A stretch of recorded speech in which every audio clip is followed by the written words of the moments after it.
everybody, this quick tutorial for students will give you a look at Canvas discussions and how to read and post replies.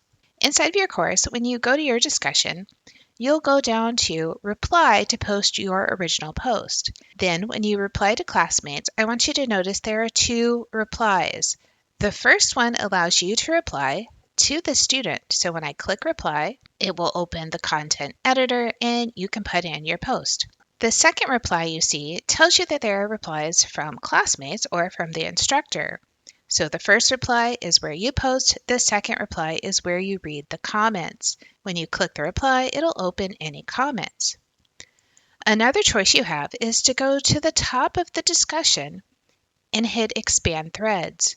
Expand Threads will show all of the replies from anyone in the class. Now that when I go down to the post, I didn't have to click on the reply to see what was posted. You can always collapse that if it gets to be too long.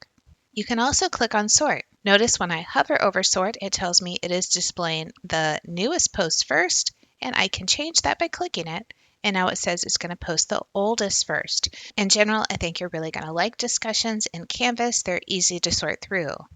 Instructors sometimes put comments within the discussion, but probably not to everybody. They're sporadic to continue to move the discussion along. Where you see real feedback from the instructor is in the gradebook.